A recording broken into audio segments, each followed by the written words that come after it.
We begin here at 10 o'clock with breaking news, a pursuit of a suspect who is described as armed and dangerous. Good evening, I'm Alex Michelson. And I'm Christine Devine. Wow. The car just crashed, so it's hard to see exactly what happened there.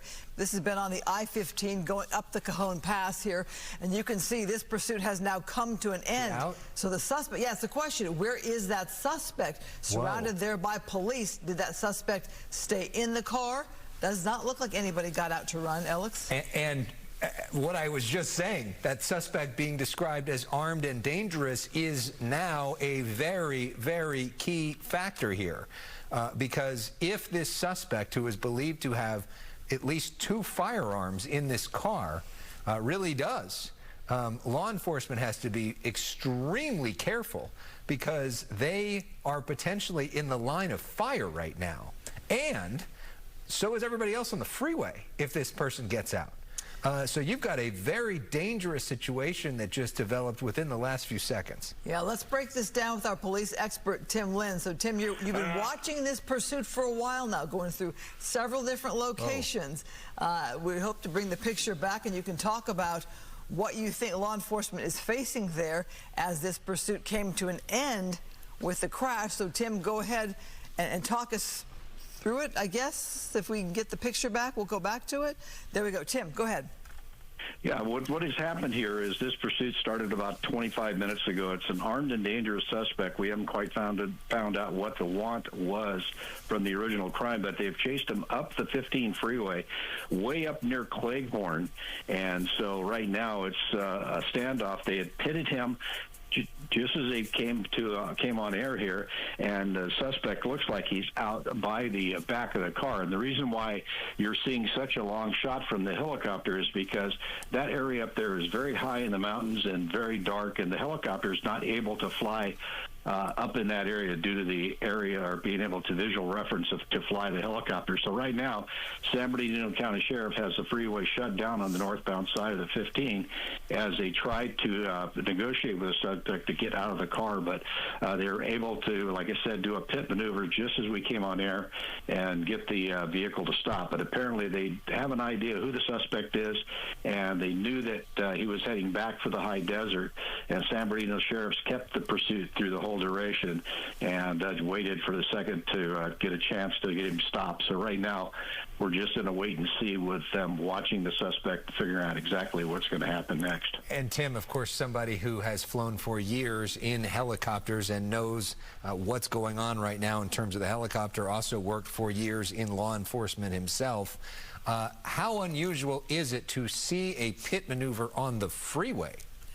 Very unusual, especially at speeds that they were at. They was coming up to a construction zone near the 138, so I couldn't really tell what the speed was on the vehicle, but apparently got to the point to where the deputy felt it was safe enough to do the pit maneuver. And once he did, it did a very successful one, got the car to spin and then shut off. Because vehicles nowadays, if they get spun out while in drive, there is a system on there that recognizes the car going backwards and will shut the engine off as a safety feature.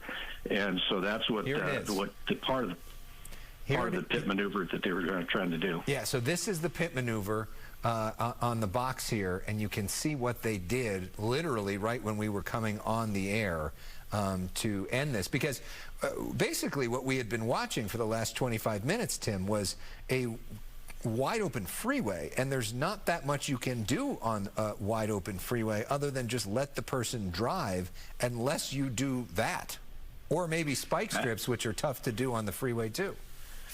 That's correct. Yeah, the spike strip's almost impossible on a freeway unless you have a choke point that we talked about before. But as you saw, the vehicle slowed just a little bit at that point. It could have been running out of gas. It could have been disabled some other way. But it did slow enough to where that deputy felt it was safe enough and did a real good pit maneuver. Took the car around, and one thing you always watch for them to do is continue on. The pit vehicle always continues on and lets the vehicles that are behind take the stop. So perfect job by this deputy. deputy taking this guy on the freeway here just south of the 138. So right now I'm trying to look at the picture to see what's laying there next to the back of the vehicle. I don't know if that's a suspect that's crawled out or what. So Tim, let me ask you this question. So yes. I don't know if there was a night sun from a helicopter overhead with a light on that suspect during this pursuit.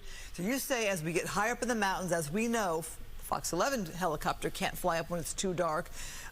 Do you think the deputies were thinking, let's get this guy where there's still some visibility and it's not so dark out at night? Obviously more dangerous for the officers. I think they just took the opportunity. They saw the vehicle slow down to a point to where they felt it was safe to execute that pit. They had the freeway slowed down behind them with trail vehicles. They were able to slow the oncoming traffic down.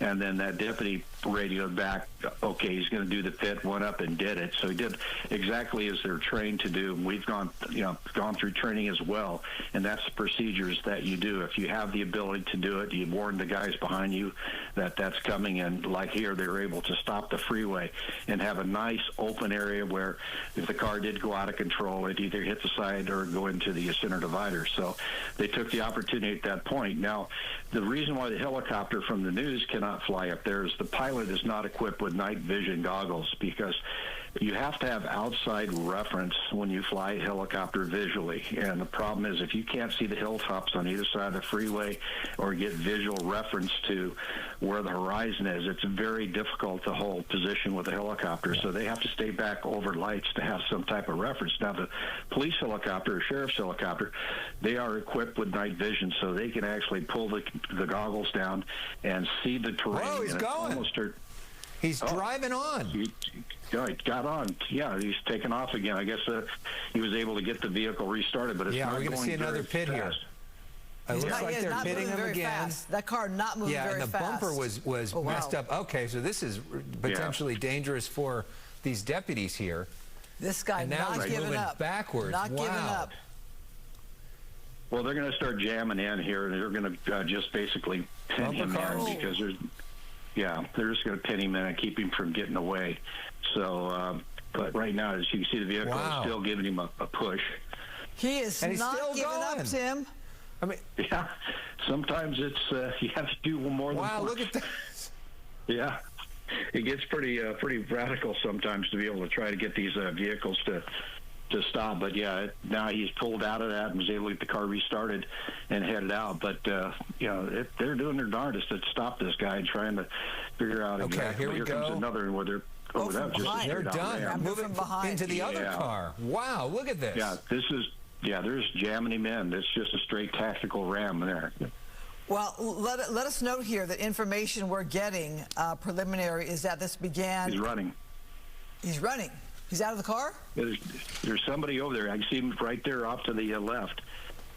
Yeah, the deputies we're out of the that car. too. Part of the challenge is our chopper is about 3 to 4 miles away from this right now, shooting this with their lens because it's so dangerous to be flying in this area.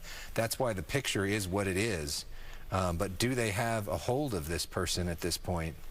Kind of tough to tell. Yeah, it was. I saw deputies go off to the left as I saw that little bit of figure run to the left, and then as it ran around, the other deputies ran around the right side. Okay, now they're running back around. Yeah. Some running back. So maybe. And you wonder, is this suspect armed? And now some of them are getting back in their vehicle. I wonder if they're doing that to protect themselves. Well, the information was that the suspect was armed. They had prior information. This was the San Bernardino County Sheriff's, but we did not have information on what possible crime prompted this. Now we have that. We're hearing from the public information officer that the initial call was an armed robbery at a residence, and that might explain the knowledge of weapons and also why they want to get this suspect so badly and not let this suspect get up in those mountains and get away. Exactly. Yeah, they're dealing with a lot more information than we have on the desk. So, they're following their protocol, following their thing. But it's unusual now that traffic is being let go. So, with the officers running back to their car, this guy may have circled back, or person may have circled back and got back into his vehicle. Situation that you have to really watch for as a peace officer at this, when you come to the end and you get out of your car and start running after somebody. they sometimes will circle back around and get into your car, so you always have to make sure you disable your vehicle before you get out. So it's happened several times that I've seen where suspects have taken deputies' vehicles or officers' vehicles and continued on. But it looks like right now we're kind of at another standstill here. I see the doors still open, the deputies taking cover behind their doors. So unknown exactly what exactly is happening there because of the long shot from the helicopter, and unfortunately, we're not getting the best picture just because of the distance. This all started, according to San Bernardino County Sheriff's, in Hesperia at 8:45 with that armed robbery at a residence, and then the pursuit was on through the high desert, Ontario, went for about a half an hour. Tim, what do you make of the fact that we're seeing traffic moving right nearby on the freeway while all this is happening with an armed potential suspect? Well, the deputy who was holding traffic moved up into the problem, so has let that traffic go. So somebody needs to be detailed back to be able to stop it, because they had it stopped at the beginning when we saw the first pit, and then when that deputy moved up when he took off, more than likely broke that traffic brake. And it's very unusual to let the traffic go by like this, because now you're just putting more problem into your situation here. And so this guy or person take off and run between cars, could very well carjack a car going by if they don't have their doors locked. But you see the deputies look like they're pretty active in front of that one vehicle that's right next to the suspect's vehicle. So hopefully they have the person in custody. Yeah, I've seen the movement as well. We aren't hearing if there's another person in that vehicle. Right. Have we? Just one person. Okay, just one person in the vehicle.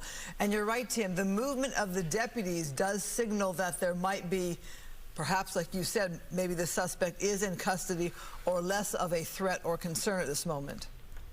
Yeah, exactly. And you see, there's a lot of movement back towards the deputies' vehicles and working their way up, because the suspect vehicle, for the folks just joining us, is pinned between the white vehicle up higher and then the back of the vehicle you see in front of us. It's between them sideways, so it's kind of hard to make out the suspect vehicle.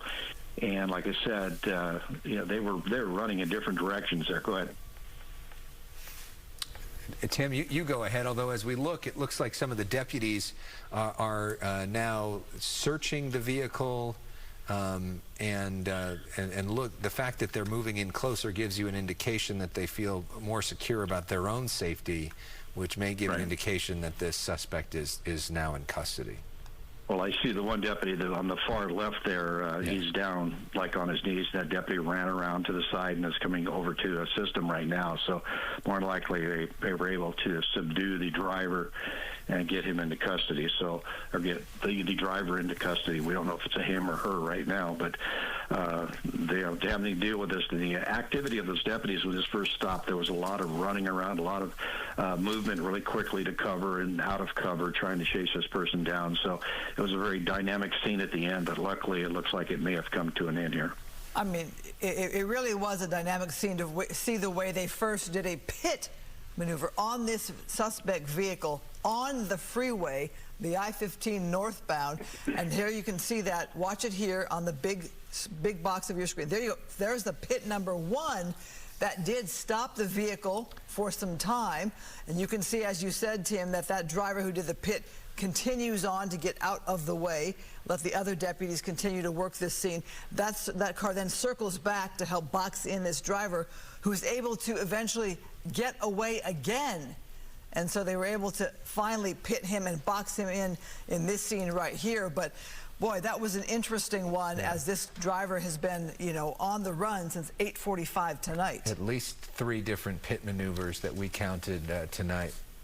And now we're zoomed in to give you a better sense of what's going on here. We are, as we mentioned, several miles away from this because of an unsafe flying situation for our chopper.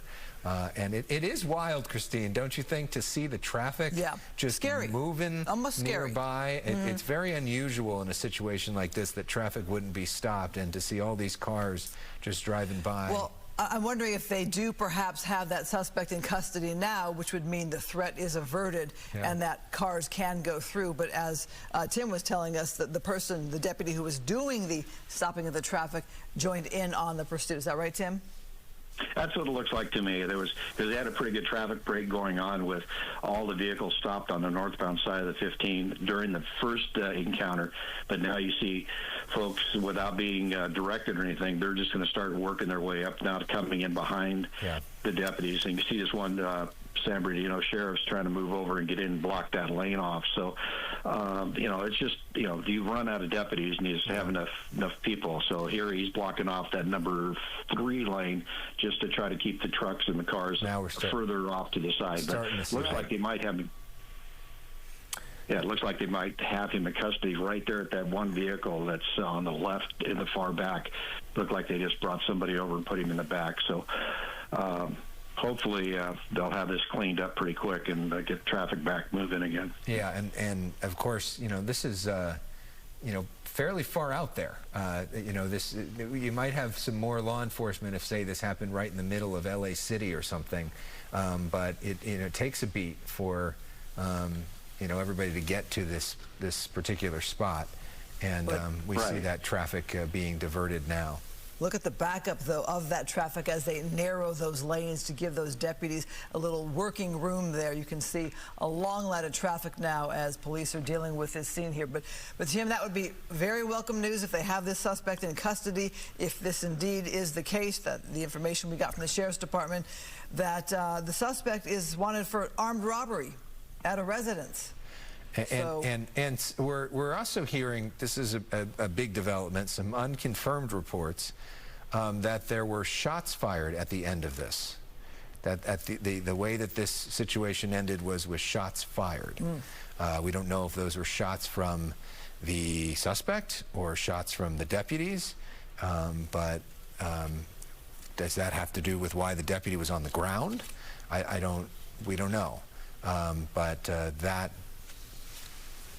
that's a concerning update. And also, when were these shots possibly fired, Tim? That would explain perhaps why they worked so hard to stop this suspect with 3 different pit maneuvers here on the freeway. Tim? Right. You don't know when the shots are fired. Like I said, we don't have that information. If it occurred at the very first pit maneuver, or did it end at the tactical ram? Because you saw the methods of the sheriffs. They got pretty aggressive at the end where they were ramming the car from behind and then just basically driving into him and pushing him over and then jamming him with another car. So they became really aggressive, and as I called it, it was just a straight tactical ram at the end there. So just with that type of activity, and just from my prior experience of situations like this where you have a very controlled pit maneuver and then it switches over to a very aggressive ram situation, something happened during that first or the second attempt there where shots were fired, because the deputies definitely stepped up the aggression towards the car to get it to stop and do it quickly. And then with all the running around at the beginning and deputies running for cover and getting behind their cars and trying to get in position, you could tell that there was something very serious going on, that they were trying to take the position of advantage, and then the suspect moving off to the side. But they did have prior information of that robbery, and they said at the beginning that it was an armed and dangerous suspect. So they were on high alert when this vehicle came to a stop. And if shots were fired at that point, we'll find out the details when this investigation continues. But with now shots fired on this pursuit, unconfirmed as you said, this freeway is not going to open anytime soon. That means a much lengthier investigation by default would happen there. And you expect some more law enforcement and investigators to start to arrive to not only help with the traffic situation, but to help with that investigation as well. Exactly. So if we get more information on exactly what happened here, we will pass it on to you. It seems at this point that we are at a standstill, so we are going to move on and get to some other news. Tim Lynn, we thank you for your expertise. Much appreciated. Anytime. Thank you.